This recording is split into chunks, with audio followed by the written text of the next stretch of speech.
ถามมาสอบถามผู้ที่เฮ็ดเวียกก็คือนี่แหละผู้หญิงนี่แหละเจ้ายังใครบ่ได้ไปห้ามน้ำเนาะแม่นบ่ฮะห้ามเอาต่างหน้าในนามผู้หญิงที่ว่าวัยเฮ็ดเวียกอยู่แล้วแม่นบ่วัยเฮ็ดเวียกอยู่แล้ว นางวนมาประจดโลด ดีใจบ่ อ้าวมันมาถ้าได้น้ำนี่ดีใจแฮง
เส้นทางเลขที่12ซึ่งเส้นทางนี้มุ่งหน้าไปสู่ชายแดนเวียดนามเส้นทางนี้เป็นเส้นทางหลักการขนส่งสินค้าระหว่าง3ประเทศไทยลาวเวียดนามก็จะใช้เส้นทางนี้เป็นเส้นทางหลักไปหน่อยทักทายสบายดีเข้าสู่2เบาแต่คำนากายกับรายการนี่ก็คือจะไปบุญบังไฟอยู่ที่จุดซุ่มหลังข้างพี่น้องซึ่งบรรยากาศสิเป็นอะไรก็รอติดตามกันเพราะว่าเบาเตียงคำก็บ่เคยไปจักเทื่อเนาะว่าเจ้าจัดงานจังไดเส้นเก่าเส้นเคยสำหรับเพื่อนร่วมทางเบาเตียงก็คือเบาสุขสบายดีเนาะพี่น้องเนาะทางไป2คนคือเก่า2ไอ้น้องคือเก่าซึ่งพวกเฮาสิเอาภาพบรรยากาศแบบใดให้พี่ให้น้องได้เบิ่งสิม่วนสิซึ้งสำหรับก็รอติดตามกันกันพี่น้องสำหรับการเส้นทางในการเดินทางมื้อนี้ก็รู้สึกว่ารถขนส่งหน้าตาคือเก่าเนาะนี่แหละรถขนส่งตอนนี้จะเป็นรถขนส่งของเวียดนามขนส่งสินค้าส่วนใหญ่ก็จะเป็นสินค้าจากประเทศไทยโดยเฉพาะแม่นมากไม้ผลไม้หัวหอมแดงกระเทียมประมาณนี้แหละมักทนเลียนแล้วก็พวกงัวขุนสำหรับสินค้าอยู่ประเทศลาวเขาก็จะมีประเภทหินกาวพวกนี้เป็นหลักเลยเนาะในรถเขียวๆนี่ก็แม่นรถแก้หินกาวขอขอบใจสำหรับ FC ทุกคนที่เข้ามาติดตามรับชมและฝากกดไลค์กดแชร์ในผู้ใดที่เข้ามาใหม่ที่บ่ทันได้ติดตามก็ฝากติดตามเบาแต่ครับกดติดตามให้แน่พี่น้องเอ้ยเพื่อเป็นกำลังใจในการเฮ็ดคลิปบางเทื่อลงคลิปไปFC บ่ได้เข้ามาให้กำลังใจนี่ก็ท้อเนาะท้อจนขี้ค้านไปทางใดพุ่นล่ะพี่น้องจากไหนก็ฝากคอมเมนต์ให้กำลังใจในเด้อฝากกดไลค์กดแชร์แล้วก็กดติดตามให้กับไอ้น้องพวกเฮาแน่ซึ่งภาพบรรยากาศจะเป็นจังใดเดี๋ยวติดตามมึงเนาะติดตามมึงนำกัน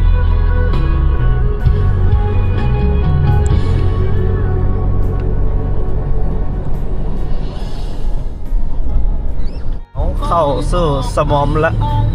รภูมิลบ เส้นทางต่อจากนี้ไปบอกเลยว่าขี้ฝุ่นไงงองแน่นอนพี่น้องระยะทางของขี้ฝุ่นไงงองนี่ก็หลายกิโลเลยหลายกิโลเมตรเพราะว่าเพิ่นขยายทางเนาะนี่เห็นบ่จากจุดทางดำนี่คือสิเป็นทางเดิมเนาะทางสีแดงสองฝากทางนั้นก็สิเป็นเส้นทางใหม่ขึ้นที่ก็ได้สิเป็นเส้นทางใหม่เนาะเพิ่นน่าจะขยายตัวนี้อาจจะเป็น4เลนเนาะถ้าเส้นทางเส้นนี้สำเร็จนะบอกเลยว่าการจราจรสินค้าก็จะหลายขึ้นเนาะก็จะเปลี่ยนโฉมหน้าประเทศลาวจากแลนด์ล็อกมาเป็นแลนด์ลิงก์ก็คือการเชื่อมต่อเชื่อมโยง หว่างประเทศในภูมิภาคอาเซียนของพวกเรา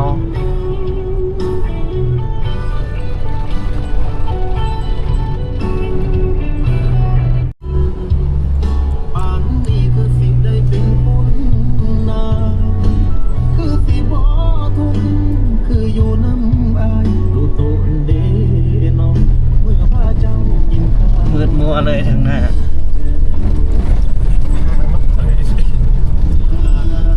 ขี้ฝุ่น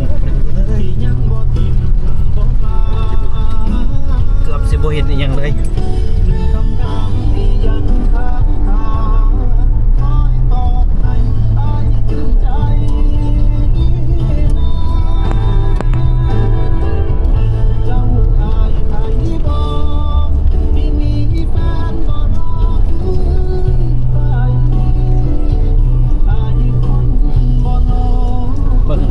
บอกบ่ถึงว่าเป็นจังไดมีรถมาหรือบ่มีรถมาอันตราย กูเห็นทาง บ่เห็นทางเลย ก็ไปปล่อยไปเห็นรถสวนมาขับรถออกมา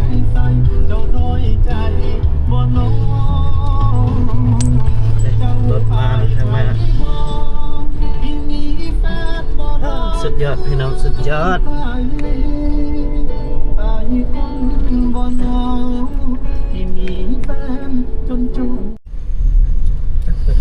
เป็นสิเทคนกรีด นั่นนะ แม่นเขตนี้สิเทคนกรีด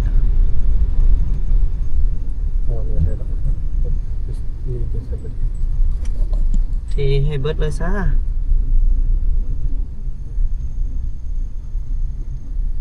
ลบ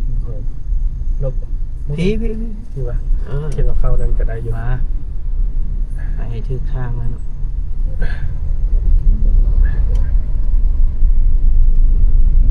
ได้อยู่เนาะเราดูราคาได้อยู่ เอาหอดแล้วพี่น้องหอดแล้วหอดบ้านเบาเตียงคำนักกายแล้วเด้อตอนนี้ ไป ก็ กินเรากินล้างแล้วย่างมาแต่ทุ่งนึงกี่บ่ได้อกกระดิไปแหวะ ตอนนี้กำลังมีนัดกับชาวบ้านพี่น้องเอ๋ยมีนัดกับชาวบ้านว่าเบาเตียงสิมีแผนสมทบกับชาวบ้านเพื่อที่จะวางแผนกันเจาะน้ำบาดาลและเฮ็ดน้ำประปาชุมชนก็เป็นการสมทบกันระหว่างชาวบ้านและก็เบาแต่งคำนักกายเนาะเพื่อที่จะระดมกันนี่แหละหลักๆก็ยังให้ชาวบ้านละเป็นหลักในการอยากได้อยากเฮ็ดแบบนี้นะเดี๋ยวจังไดไปติดตามกันกันไปวันนี้ก็ไปร่วมไปบ่ ไปยังก็เลยถึงตาทีดาให้เจ้าไปก่อน บ่ได้ต้องนำไป น้ำมันน่ะพ่อแม่โตน้ำเพื่อนของอาย แม่น ระบาดโตได้ ลุงระบาดว่า ลุงเว้ยมาไป ตัวเดียวเรากันสิค่ะ บอกสุกบ่เดี๋ยวถามก่อนต่างหน้าครอบครัวบ่ต่างหน้าครอบครัว แม่ มารวม ตัดสินแทนพ่อแม่ได้เลย โอเคจันนะพวกเพื่อนเทศอย่างมันคืออันนั้นเดียวเพื่อนเทศอย่างคือฟังเพลงม่วนแท้ ผมดีด้วย อารมณ์ดีไปเดี๋ยวสบายดีโอ้โหไม่หยังคือเล่นมาหลายแท้คือพาเด็กมาหลายแท้วันนี้โหนมาแต่สิเลยว้าวฮะไปเราเพิ่นกำลังรวมกันอยู่ใส่ตัวบาทนี่เอาแม่บุษางอันนี้เอาแล้ว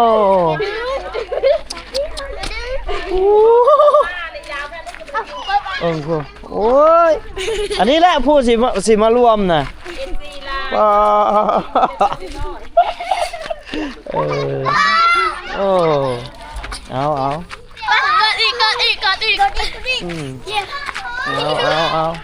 ไปเดี๋ยวเราขึ้นไปรวมกันจักหน่อยหนึงวันนี้ก็เตรียมที่จะรวมปรึกษาหารือกันว่าเรื่องการที่จะเจาะน้ำบาดาลให้กับชุมชนเพราะว่าชุมชนนี้ก็เจ้าขาดแคลนน้ำอีหลีน้ำบ่มีเลยนะต้องได้ไป ไปตักเอาน้ำตามที่เพื่อนเล่าให้ฟังกับมีห้วยของบ้านนี่แหละแล้วก็เป็นเพิ่นเอิ้นว่าวังเดือน5อหย่างนี้แหละบ่เตียงแต่อยังน้อยก็มีแต่หาบอยู่ขุมบ่มหรือว่าขุมระเบิดนะเดี๋ยวอย่ายุ่เดี๋ยวFC ค่อยนี่พันแข้งพันขาเลยเตรียมเฮ็ดไปจังอันนี้เฮ็ดเหลาบ่ฮะ เอาเฮ็ดกินติกิน โอ้กินสิได้เฮือนเพิ่นสิเทิงนี่บ่ เป็นไร เฮือนในบ้านนะหลังเด้ยก็เจ้าสิรวมเดี๋ยวอยู่ไสอยู่นี่เลยบ่ตารางนี้ไปจุดอันนี้ก็สิเป็นจุดที่ว่าว้าโตบ่แม่นอันบ่แม่นสิมาอันปลุกเฮือนอันไกลบ่อนเจาะน้ำบ่นี่โอ้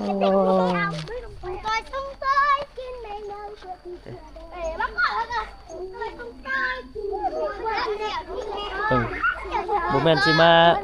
ปลุกเฮือนอ้อมอันบ่อนสิเจาะน้ำบ่นี่เนาะ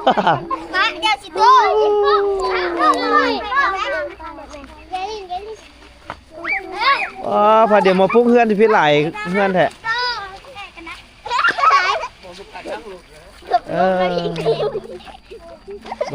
อ้าวแม่นอีสั่งบาทนี่โอ้ยโพดซะละเพิ่นกำลังพุกเพื่อนมึงดูนี่จักแม่นอีหยังโพนมึงดูว้าบ่มีขนมก็มาติบ่บ่มีขนมก็มาบ้านนี้เอาไปเดี๋ยวเฮาเบิ่งดู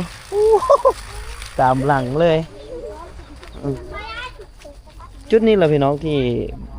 เฮาคิดว่าสิเจาะน้ำแต่ว่าต้องได้เบิ่งสถานที่ตัวจริงแล้วก็สิได้เฮ็ดบทบันทึกกัน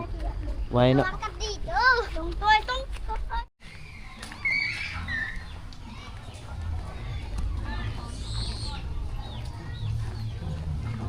เดี๋ยวเพิ่นรวมกันอยู่นี่เนาะ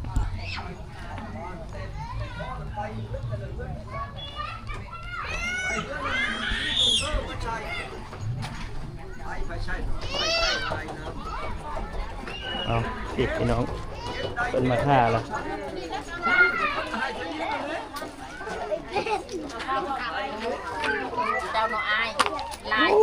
มาครบแล้วบ่นี่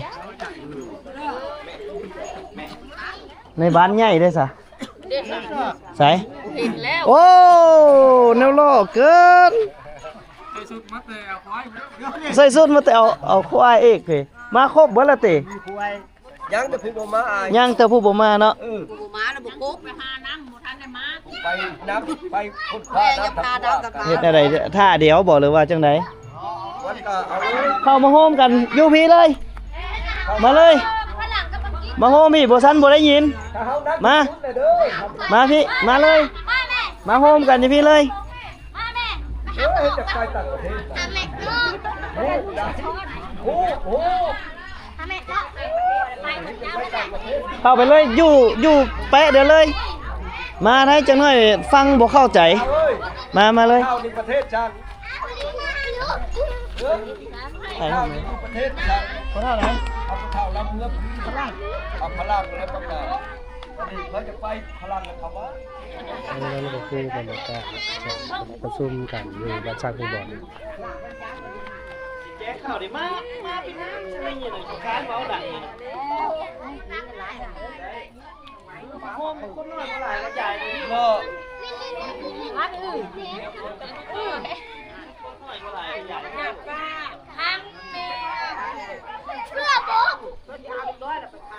ไผ่ปากก็ให้กินขนมมีดน้อยก็ดีไผ่ปากกับเบิ่งว่าไผ่ปากแล้วบ่ได้กิน คนฟังเด้อฮู้แล้วบอกว่ามาร่วมกันอย่างนี้ฮู้เนาะแจ้งข่าวดีแต่นี่ต้องไปบ้านเราสิมีน้ำใสแล้วอันนี้ว่าถามก่อนเนาะคือเว้าตามนี้ถ้าว่าเป็นอย่างคือในน้ำลูกหลานเนาะเป็นอย่างจังอยากได้น้ำมาให้ทุกคนกับจิฮู้น้ำกันเยอะนั่นแหละแต่ ตั้งแต่เฮายังน้อยเฮาก็เคยเนาะไปตักน้ำอยู่ขุมระเบิดเนาะแม่นบ่ไม่ไผทันเนี่ยไปตักน้ำอยู่ขุมระเบิดเนาะผู้คนนั่นบ่เขาอยากตักน้ำวันนี้สมมุติได้ถามก่อนว่าเดี๋ยวสิสุดถาม ถ้าผ่านแม่พระเจ้ามันเขาก็เจ้าประจำนี่ ใช่เจ้าเป็นคนที่ว่าหาน้ำมาใส่ครอบครัวอยู่แล้วแม่นบ่ เรื่องน้ำไหล ยากบ่ ยากแล้ว ยากหลายจังได๋ ลายและปีปีนพาขึ้นไป เป็นบ่ ตัก เป็นผู้เป็นพาเนาะ ดาวโอตักอ่ะมันบ่รวมกูแล้ว ตอน ไปบ่มีก็ลบมาดีดอกมันแห้ง ไปจอกเอาน้ำห้วย น้ำจอกเอาแล้วมันแห้งแล้วก็จอกว่ามันออกแล้วจะไปเอาอีก ถือว่าคันว่าให้เลือกการ 2 โมงไป 2 โมง2 โมงกลางคืนนี่ อ้าว อันนี้ในบ้านได้เป็นผู้เว้านี่พี่น้อง เสียบท่อไว้แหละ2 โมงก็ไปแหละเที่ยวไปก็ได้ดำทางซีนี่แหละมันบ่ทัน เอาคนเบิดบ้านในเฮ็ดได้จังสิได้ใช้เบิดซั่นน่ะ ซื้ออยู่แล้วมันบ่ทันแล้วก็ซื้ออยู่แล้ว มีบ่คนมาขายเสมอนี่ มีนะซื้อน้ำดื่มขยับมาหลอกขาย ซื้อน้ำดื่มมาอาบ ก่อนเขาเจ้าปั่นก็ไปซื้อมาหน้าบ้านก็มีเด้อเขาเจ้าเจาะ ยากหลายนี่ละความ 20,000 ความจำเป็นพี่น้องเพราะว่า ถ้าได้น้ำแล้ว มันรุดพ่อนอีหยังได้แน่ ดูผลลายและเงินคำก็เนาะรู้บ่ได้ซื้อน้ำซื้อในได้นะผลความยุ่งยากแล้วความยุ่งยากก็รู้บ่ได้คืนพื้นก็ดูอีกบ่ได้ลุกแต่เช้าอีก มีเวลาพักผ่อน มีเวลานอนพักผ่อนอีก มีเวลาเอาเงินมาส่งเสริมลูกเต๋าได้เข้าโรงเรียน แม่น ตอนนี้นี่คือแบ่งแม่นบ่หาเงินได้ละแบ่งโอ้ลูกอยากไปขนมอยากซื้อขนมไปโรงเรียนก็อดเอาก้อนเอาไว้แพง แต่เรื่องมีน้ำซาวบ้านเอาไปซื้อน้ำจ้ะ อืม ลูกเปล่าเมียแล้วก็บ่มีเงินไปนี่ได้ผูกว่าลูกอยากกินขนมกะไปซื้อน้ำสะก้อนมื้อนี้บ่มีน้ำอาบบ่มีน้ำ เออ จำเป็นลูกก็อดบ่มีน้ำอาบ คัน เบิดมืออาบน้ำเทื่อเดียวหอนนั่นนี่ก็อดเอา ผัวกับเมียก็สิบ่ได้ดมกันแล้วบัดนี้เนาะเพราะว่ามันอาบน้ำทำเพื่อเด้ กระดมเมนดมเหมือน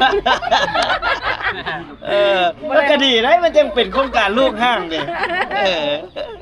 จะบ่ได้ใส่แก้วกุ้งเลยเนาะ บ่ได้ซักอย่าคุบเลยเพราะว่าผัวกับเมียเริ่มบ่อยากนอนไกลกันแล้วบ่มีน้ำอาบ ยามนี้มาแล้วแม่นโครงการลูกห่างพุ่นแหละ นอนคนละบ่อนเนาะ อันนั้นมันฮ้อนเลยเนาะแม่จะบ่ได้บ่มีน้ำอาบ ทั้งฮ้อนทั้งหมิ่นตัวเองบ่เอาก็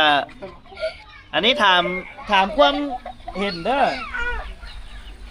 เจาะน้ำบาดาลนี่ทุกคนเห็นดีนำกันแล้วเนาะอยากได้เนาะได้แล้วนี่แหละ ลูกบ้านลูกเมียกระโทง ว่าแต่ลูกเมียเจ้านี่กระทบ แล้วเรื่องมันจะโดนเมียมาแปลวน้ำจะน้อยเงินได้ ป่วยชวนลูกลูกส่งลูกน้ำอาบผมมี น้อง2 โมงมาแปลวน้ำเจ็บเลยนอน น้ำมาเฮ็ดแกงกินข้าวก็ยังบ่มีเนาะ โยกแต่ว่าจะเกือบครับบ่ค้าแต่ว่าเกือบ เกือบ การก็ได้โทรเวลาน้ำ โยบางเทื่อก็มันตั้งคาดนี่แหละ อันนี้ฟังคำเห็นของ ไป ชาวบ้า ย่าน ม เล ใด ย ก็บ่ทันหมู่ไปย่ำใดก็บ่ทันหมู่ก็จะเป็นได้คาดเลย เนาะ เออ ก็คือว่าได้เด็กคือว่า อันนี้ ประเทศไปเบิ่งเลย อันนี้เขาถามถามในบ้านกันว่าอยู่ในคุ้มนี้มีห้องน้ำจากหลังคาเรือนบ่ถามได้ว่ามีจักเรือนบ่มีห้องน้ำมันหลาย แต่คนเรือนที่มีห้องน้ำนี่น้อยเนาะสาเหตุอันหลักๆก็คือบ่มีน้ำอันนี้ตามเฮาสังเกต น้ำมาแล้วว่าเรื่องขาดน้ำ วันนี้ถ้ามีน้ำนี่ก็ต้องได้เฮ็ดเนาะบ่มีไปดอกจังได๋เขาป่า โอ้แท้เนาะเอาไปให้ยุ่งกินอันนี้ไปจะเข้า มีน้ำล้าง ห้องท่ายังนั่งเฮียนกันอยู่หันนี่ปุ๊บก็เฮ็ด บ่มีน้ำ โชว์อีสิ แล่นเขาป่าคือเก่าเดี๋ยวนั้นพี่น้องวันนี้ล่ะอันนี้เฮาถามจากใจเลยเด้อในนามน้องนุ่งลูกหลานนี่นะที่ว่าสิระดมหรือพวกระดมหาทึนหาฮ้อนมาซอยนี่เนาะมาซอยในการเฮ็ดน้ำนี่บ่แม่นว่ามีแต่ข้าพเจ้าเฮ็ดผู้เดียวคันข้าพเจ้าเฮ็ดผู้เดียวนี่บ่แล้วเฮาต้องร่วมใจกันร่วมจิตร่วมใจกัน เสียสละซอยกันเนาะจะประกอบส่วนซอยกัน อันนี้ถามด้วยว่าถ้าโครงการนี้เกิด หรือว่าเฮาโครงการน้ำกันนี่แหละเฮาสิมีการประกอบส่วนน้ำกันได้จักเปอร์เซ็นต์ตามความคิดเห็นอันนี้ยกตัวอย่างเนาะอันนี้ยกตัวอย่างถ้าว่าคือไปถามยกตัวอย่างว่า โครงการเฮาเจาะน้ำซะ10 ล้านเฮาสิประกอบส่วนนำจักเปอร์เซ็นต์ก่อนเฮาสิไปของเงินหมู่ได้เฮาต้องรู้พื้นฐานเฮาก่อนว่ามีเท่าไหร่แล้วมันต้องเว้าในนั้นได้อันนี้ถามความคิดเห็นน้ำกันเนาะ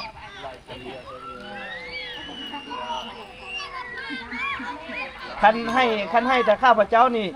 ไปหามาเบิดนี่ก็โยบ่มีเวลาเฮาอยู่นำเมียแล้วเดี๋ยวนี้น่ะเขาต้องซอยกันทุกบ้านแหละต้องได้ซอยกันอันนี้ถามไอ้น้องเดี๋ยวตกลงกัน จะมีส่วนซอย เราบ่ทำด้านนี้โอ้ ได้เก็บขันซ้าย ไป เท่าไรโก้เท่าไร คลองน้ำบ่หรือว่าชักปูนบ่ไปบ้านแบบไม่แบบบ่พูดบ่ได้นั่นมา ประกอบส่วนหลายสิ่งหลายอย่างแหละ ตัวที่เขาเฮ็ดได้ว่าแต่นั้นเนาะ เพราะว่าเอาเหือแห้งนั่นนะเพิ่มมันหมดว่าแล้ว มันเขาถือแห้งต้องได้ออกเงินตื่ม นั่นมันก็มีอยู่ เต แล้ อ ว ร์บ่เป็นเตอร์บ่เป็นอันนั้นก็นั่นก็เอาสีใส่เอา ร้อยเดียวกันเช้าก็จิ้มช้าบานด้วย อันนี้เอาตามความเป็นดีเนาะเพราะว่า อันบ้านประกอบนั้นมันก็ เอ ยังบ่ได้ อ มีแต่กระดิ่งให้เอาก็ได้ประกอบนั้นเวลาก็น้อย เอาคิดลายเป็นเปอร์เซ็นต์เฮายังว่าบ่ฮู้ว่าคิดลายเป็นเปอร์เซ็นต์ว่ามันจิบมันถึกเปอร์เซ็นต์ถึกจักเปอร์เซ็นต์เอาออกว่าคือว่าโทรเข้าเฮือนกับดอกเตอร์ว่าซั่นซะให้มันซ้ำนั้นซะ ร้อย ครั กับบ เช้า ให้เงื่อให้งานหมู่นั้นแหละ แต่ว่าบัวดอกเนาะแล้วของเฮาอันนั้นแหงเฮา แห้งเฮา เราหันเด้อจับราคาจับปกครัว เฮาก็กินไร่ทีเดียวเฮาสิทำได้ ตัวใดเขามีเขากับประกอบเนาะยกตัวอย่างยกตัวอย่างทั้งเหือแห้งทั้งตัวที่มันมีอยู่ในบ้านเขาแล้วก็ตัวที่เขาเอาไปใส่ในครัวเรือนเขาเนาะว่าในนั้น แม่นน่ะ อันนี้มันว่าเรื่องสามัคคีได้ผู้ใดมีผู้ใดงั้นปุ๊บใครมีหลังคานั่นแหละต้องการว่าเรื่องเก็บต้องได้เก็บเลย มี เจ้า นั่น มี เลย น้ำ นะ มีเนื้อได้เก็บคือจะเสียมันขาดนะเสียมันขาดคนตายนั่นแหละที่แม่เก่าพวกการเขาเงินเงินทำเขาไปเสียมันยังนอนตายถูกเอาน้ำเงินเอาไปจะเจ้าบอกว่านั้นนะไปเสียเงินอยู่บ้านนึงก็โอ้ยบูชีได้เป็นราคาบัวให้ได้เสียน้ำเดียวอะไรเป็นราคาเอาเรื่องของรวมไปได้เสียเบิด ก็เอาแนวนั้นแหละแต่มันก็บ่ นี่เนี่ยเสียอะไรจะ แต่มันก็บ่เข้าเดียวแหละคันว่ายังแบ่งส่วนหนึง หรือว่า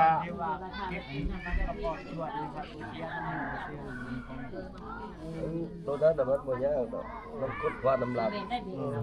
เรื่องอันมาติอันตัวมันได้บ้านเขา มันได้บ้านเฮา แต่ว่าเรื่องว่าเรื่องอันการหัวไม้หัวมือนี่นะยกขึ้นแต่เรื่องอันใช่ครอบครัวใดๆแล้วเขาจะค้นคว้าดอกตัวนั้นน่ะ พอกันเนาะปัญหา แล้วว่าเรื่องว่าผู้ที่ว่าเขาเจ้าพอมีน้ำมีในใช้หั่นนะเล็กน้อยหั่นนะ เดี๋ยวว่าครอบครัวมีน้ำแล้วหั่นเนาะ ครอบครัวมีน้ำแล้วแต่ที่เว้ากันเนาะใด จังหวะแล้วจะลบกัน อันนี้ยกตัวอย่างเด้อยกตัวอย่างให้ฟังเนาะ หรือว่าที่ให้มีส่วนรวมเบิด ตอนโครงการทำอิฐตอนโครงการทำอิฐอยู่หน้ากายโครงการน้ำประปาเข้ามาทำอิฐไผ่ก็มีบ่อน้ำมีน้ำสร้างมีอย่างหลายๆอย่างครบอยู่เฮือนนี้เล่ากันฟังเด้อบ่เข้าตอนที่ให้ชิดตอนนั้นมันเสียหน่อยเด้เนาะตอนนั้นเขาให้ครอบครัวละเท่าไหร่ครอบครัวละ2-3 แสนนี่แหละบ่เข้าใครก็ได้ซุมื้อนี่3 ล้าน แม่นเลย ไปเข้าตำหนัก ขอเข้าเด้3 ล้าน โคเขาน้ำหมูเนาะ ตอนเข้าได้เก็บ300,000บ่เสีย มีน้ำ มันก็ต้องมีมันเป็นแบบนั้นแหละต่อไปสมมุติว่าเป็นบ้านเฮาก็มันก็สิเป็นแบบนั้นแหละต่อไปว่าอันนั้นก็ อันนี้เว้าปั่นฟังแต่ว่าอยู่ในบ้านเฮาระเบียบในเฮาสิเฮ็ดให้คือข้าพเจ้าสิบ่ขอยุ่งเกี่ยวเนาะแล้วแต่บ้าน แต่เฮานี่สิปรึกษากันจะได้เรื่องการหาทุนมาเฮ็ดนำกันบ้านสิเฮ็ดแบบใดเฮานี่สิเฮ็ดแบบใดผู้ที่ไปหานี่นะเนาะเอาก็ถือว่าได้รวบรวมกันก็เป็นที่เรียบร้อยเนาะก็มามื้อนี้ก็จะแนะนำให้ทางการจัดตั้งบ้านแล้วก็พี่น้องทุกคนเลยว่าให้ตกลงกันอีหยังแด้เนาะ1ก็คือให้ตกลงกันให้ได้ว่าเฮาสิตั้งอยู่ไสแล้วก็มีการประกอบส่วนพันธะของชาวบ้านแนวใดเพราะว่ายากบ่ยากก็บ่เตียงอยากให้ชาวบ้านนี่เป็นหลักเพราะว่าหยังถ้าชาวบ้านบ่เป็นหลักคิดว่ามีแต่ของคนอื่นเอามาให้ก็สิบ่ช่วยกันดูแลคันซั่นแล้วจึงให้ชาวบ้านนี่เป็นหลักที่สุดเลยแล้วเฮานี่เป็นรองที่จะหาทุนมาสมทบกับเพิ่นถึงว่าแหล่งทุนนั้นเฮาจะออกหลายกว่าก็ตามแต่ให้บ้านเป็นหลักถ้าบ่ซั่นแหละทุกคนก็สิคิดว่ามันบ่แม่นของเฮามันเป็นของรัฐหรือส่วนบุคคลเฮ็ดให้ซื่อๆแหละสิบ่พากันดูแลนะเพราะบ่เตียงคำเคยเฮ็ดหลายๆบ้านเฮ็ดให้100ก็คือน้ำลินโดยเฉพาะน้ำลินความมักง่ายเนาะพี่น้องบางเทื่อไปให้ไปสวนพาพันปกต้องเอาน้ำแล้วบ่มีผู้แปลงแล้วก็เลยบ่ได้ใช้จังซี่นะคันซั่นแล้วในโครงการนี้ต้องให้บ้านเป็นหลักเฮาเป็นรองจะเฮ็ดแบบซั่นอันนี้ก็ฝากนำ FC เบาเตียงเนาะถ้าว่าตัวใดที่เฮามันบ่ทุ่งบ่ทันก็อาจจะได้ร้องขอจากพ่อแม่พี่น้อง FC เพื่อมาปลดทุกข์นี่แหละ55หลังครอบครัว100เกือบ130คนที่ว่ายังต้องการน้ำกินน้ำใช้ซุมื้อนี่เพิ่นไปญาติน้ำกัน ตื่นตั้งแต่2 โมง 3 โมงเช้าก็1ก็บ่เขาเจ้าก็สิบ่มีเวลาพักผ่อนก็เฮ็ดให้สุขภาพเขาเจ้าก็อาจจะอ่อนเพลียลงแล้วก็บ่มีเหือมีแรงไปหาเงินหาค่ำในเมื่อบ่มีเงินมีค่ำแล้วลูกหลานก็สิบ่ได้เข้าโรงเรียนเนาะเฮาคิดในนั้นนี่ก็ฝากนำพ่อแม่พี่น้องเนาะนี่ก็บรรยากาศรวมๆตอนนี้กำลังลงนามว่าผู้ใดสิเฮ็ดเนาะมาทางนั้น ใน เด้ ครัว อ นี่ในบ้าน นี่เด้อพี่น้องชาวบ้านกุ้งบอนก็ถือว่ารวมกันแล้วเนาะพี่น้องเนาะรวมกันแล้วเด้อตอนนี้กำลังรวมกันแล้วก็สิคือว่าทุกคนนี่อยากได้มาโฮมจิตโฮมใจกันแล้วนี่เนาะได้ก็เป็นกำลังใจเขาให้เฮานี่ได้น้ำขอให้เจาะน้ำผ่านซะก่อนขอให้เจาะน้ำได้ซะก่อนเนาะ